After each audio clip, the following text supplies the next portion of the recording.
आता निर्णय देणार आहे काय नेमका युक्तिवाद आता झाला आणि काय महत्त्वपूर्ण बाबी अजून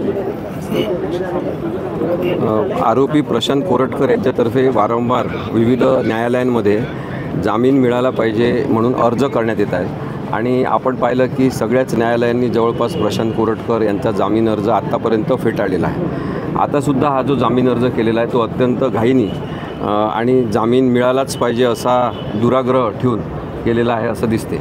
कारण की इन्व्हेस्टिगेशन अजून पूर्ण झालं नाही असं सरकार पक्षातर्फे सांगण्यात आलेलं आहे। लेखी स्वरूपात पोलिसांनी दिलेलं आहे की इन्व्हेस्टिगेशन अजून पूर्ण झालेलं नाही। कारण की प्रशांत वेगवेगळ्या राज्यांमध्ये तिथल्या जवळपास 6 शहरांमध्ये जेव्हा लपून बसला होता तेव्हा कोणी मदत केली त्यांचे सगळ्यांचे स्टेटमेंट्स घेणं आवश्यक आहे। काही जणांचे स्टेटमेंट्स त्यांनी घेतलेले आहे। त्यामुळे तपास अपूर्ण असताना आत्ता जामीन देणं हे प्रशांत कोरटकरला जामीन देणं योग्य नाही। याची मांडणी आम्ही आज कोर्टामध्ये केली। कारण की जर त्याचा इतिहास पाहिला म्हणजे या केसच्या संदर्भातला घटनाक्रम आणि वस्तुस्थिती आपण पाहिली तर आपल्याला असं दिसते की प्रशांत कोरटकरला जेव्हा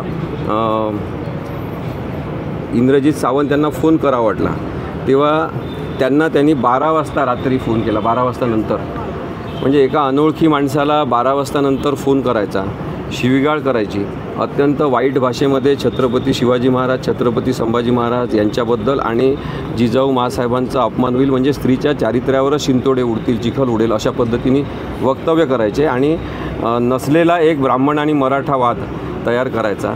महाराष्ट्रात शांतता आहे, कोल्हापुरामध्ये शांतता आहे आणि अशा वेळेस मुद्दामून जातीवर आधारित तेढ निर्माण करण्याचा प्रयत्न करणारं जे वक्तव्य प्रशांत कोरटकरनी केलेलं आहे ही पहिली वस्तुस्थिती आणि त्याच्यामुळे त्यांनी ते रेकॉर्ड केलेलं आहे। आज असं मांडण्यात आलं की यांनी न सांगता रेकॉर्ड का केलं आणि त्यांनीच गुन्हा केलेला आहे। त्याच्यामुळे मी स्पष्टपणे कोर्टात पण सांगितलेलं आहे की जर इंद्रजित सावंत यांनी काही गुन्हा केला असेल तर त्यांच्यावर सेपरेट ऑफेन्स रजिस्टर व्हावा, ती केस चालवावी, आम्ही ती केससुद्धा चालवायला येऊ।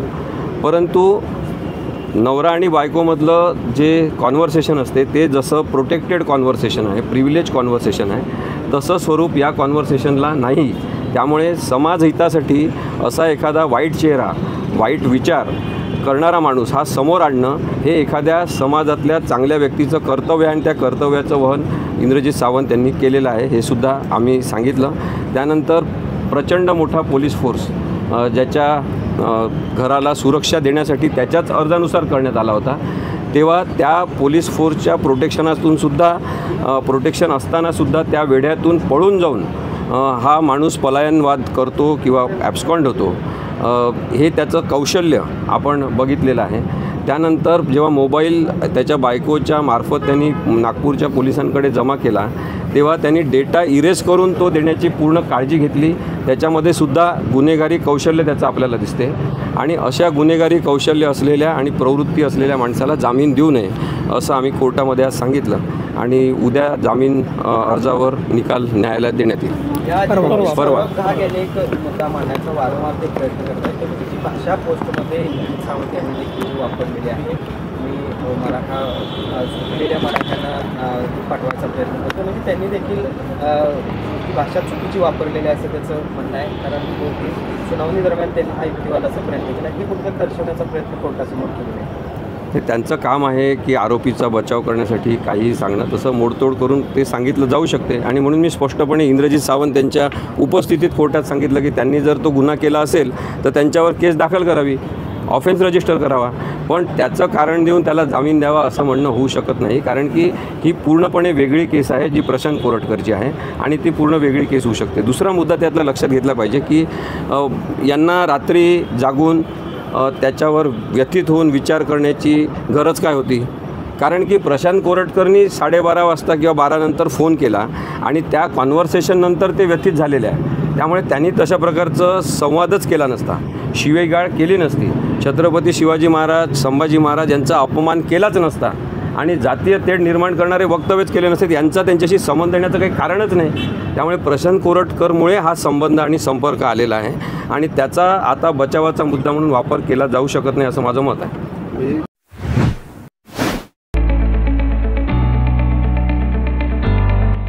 सवामुबाई Patil English medium school and junior college,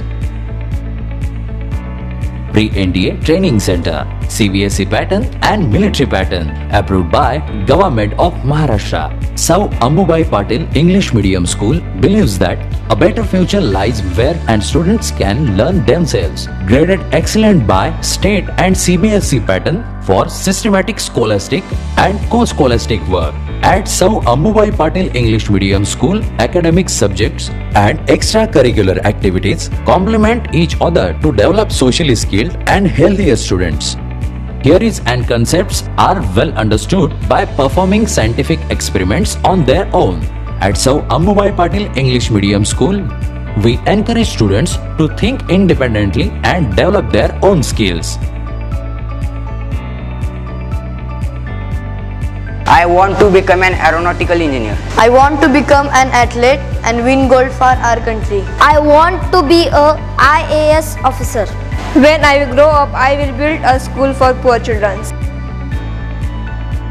Sau Ambubai Patil English Medium School and Junior College. Address: Gokul Shirgaon, Taluka Karved, District Kolhapur. 9326617509, 9371331176.